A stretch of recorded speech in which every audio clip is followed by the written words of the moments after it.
Bienvenue dans cette vidéo de tutoriel Nalios consacrée au site web et plus particulièrement comment bien démarrer avec son site web sur Odoo. Donc on va voir aujourd'hui les premières étapes par lesquelles on passe quand on crée un site et quand on installe finalement l'application site web sur sa base de données Odoo. Et donc je vous propose de commencer tout de suite. Donc en fait on va aller dans l'application site web et ici on va avoir la possibilité de directement aller sur le bouton Mon site web afin de commencer la configuration. Donc quand vous démarrez avec Odoo, vous avez la possibilité d'avoir accès à ce qu'on appelle un configurateur de site web. Donc c'est en fait un outil qui va vraiment vous aider à faire les premiers pas de design finalement de votre site. Donc vous n'êtes pas du tout obligé de passer par là, mais c'est un outil qui est quand même assez intéressant, qui vous permet de déjà avoir un pré-design qui est fait sans avoir de connaissances préalables en termes de web design. Donc pour ça, quand vous êtes sur votre page d'accueil de votre site, si jamais le configurateur n'apparaît pas directement, vous pouvez aller sur l'URL ici et taper /website/configurator et en principe vous allez pouvoir arriver sur le configurateur. Donc une fois que vous êtes sur le configurateur, en fait c'est extrêmement simple, vous allez pouvoir y aller en quelques étapes, donc 4 étapes ici. Donc on va cliquer sur Allons-y. On va vouloir créer un site web, donc là on va pouvoir choisir entre plusieurs possibilités. Donc est-ce qu'on veut un site web d'entreprise, une boutique en ligne, un blog, site événementiel, plateforme d'e-learning, etc. Donc là vous allez choisir l'option qui vous convient le mieux. Donc ici on va dire un site web d'entreprise. Et là on va dire tiens pour mon entreprise de quoi? Ici je vais choisir par exemple consultant en informatique, consultant en gestion, mais je pourrais mettre tout ce qui concerne votre entreprise finalement. Donc je vais mettre consultant en informatique et ici, je vais avoir la possibilité de choisir un objectif et donc l'objectif va dépendre un peu de vos aspirations. Donc est-ce que vous êtes plutôt sur un site vitrine? Est-ce que vous allez plutôt être sur un e-commerce? Est-ce que vous allez plutôt être sur un site qui va développer de la formation en ligne? Ça c'est un peu à vous de voir, mais en tout cas les possibilités sont là et en fonction des possibilités que vous allez choisir, de la possibilité que vous allez choisir, vous allez arriver avec des thématiques qui vont être un peu différentes au niveau du site web. Donc ici, je vais dire développer la marque, tout simplement. Et ici, Odoo va vous proposer plusieurs palettes de couleurs prédéfinies. Donc vous pouvez choisir celle qui vous plaît le mieux, ou alors vous pouvez aussi travailler à partir de votre propre logo.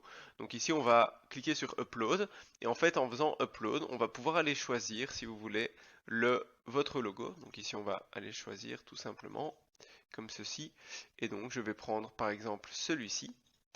Et sur base du logo qui va être uploadé, Odoo va automatiquement sélectionner une palette de couleurs. Donc je vais choisir celle-ci évidemment. Et donc une fois que je choisis celle-ci, je vais avoir la possibilité de sélectionner des pages ici que je vais pouvoir ajouter. Donc vous voyez ici une page à propos, une page service, tarification, etc. Donc je vais toutes les mettre, comme ça on va pouvoir voir un peu ce que ça donne. Et également ici des fonctionnalités. Donc ici on a par exemple un localisateur de magasin. Donc si vous avez une entreprise qui a plusieurs magasins et vous voulez pouvoir les afficher par exemple sur une carte, vous pouvez sélectionner cette option là aussi. Mais vous voyez qu'il y a plein d'autres options qui sont ici, qui sont déjà installées sur cette base de données-ci et donc en fait il n'y a pas la possibilité de les mettre tout simplement parce qu'elles sont déjà là par défaut dans ce cas-ci.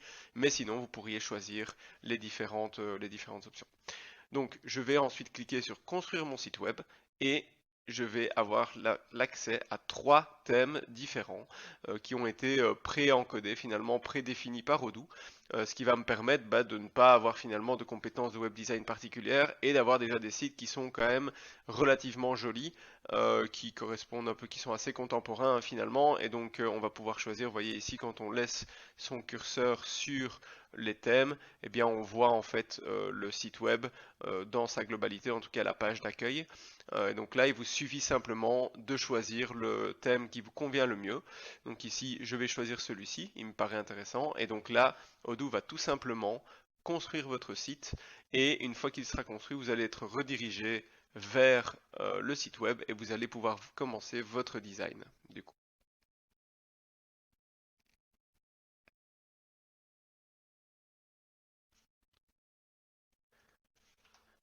Alors voilà, on se retrouve sur le site web et directement Odoo propose de commencer le design. Donc ici on voit qu'on a le site qui a été fait par rapport à ce qu'on voulait. Donc on va pouvoir évidemment changer pas mal de choses. Ici on est dans le cadre d'une deuxième vidéo qui va suivre, d'une seconde vidéo qui va suivre en effet. Mais ici on voit déjà que le site web est déjà plutôt bien fait. Donc je vais sauver ici. Et voici le site web de base qu'on va pouvoir ensuite designer. Alors dans cette vidéo, je vais également vous montrer comment en fait rajouter des fonctionnalités sur le site web, donc des fonctionnalités supplémentaires. Et donc pour ça en fait, il faut retourner dans la configuration du site. Donc quand on va dans le back-end de Odoo, on va retourner sur l'application site web. Et ici, on va aller dans la partie configuration, paramètres du coup. Et dans les paramètres, on va avoir accès à tout un tas de paramètres ici et on va pouvoir aussi sélectionner. Donc ici, on a un bouton ajouter des fonctionnalités et quand on clique dessus, on va avoir la possibilité d'installer pas mal de choses supplémentaires. Donc par exemple ici, vous voyez qu'on a déjà le e-commerce, les blogs qui sont installés, etc. Mais si par exemple on voulait installer les revendeurs, c'est ce qu'on a vu tout à l'heure ici, on pourrait ajouter par exemple le système de wishlist sur le site web. Donc il y a tout un tas de modules complémentaires qui vont pouvoir être installés par rapport à votre site web et donc ce qui permet en fait de finaliser un site web de manière complète dans Odoo. Voilà, j'espère que cette première vidéo vous aura permis de faire les premières étapes du site web et donc n'hésitez pas à suivre les différentes vidéos de nos tutoriels pour aller à l'étape suivante. Merci à vous.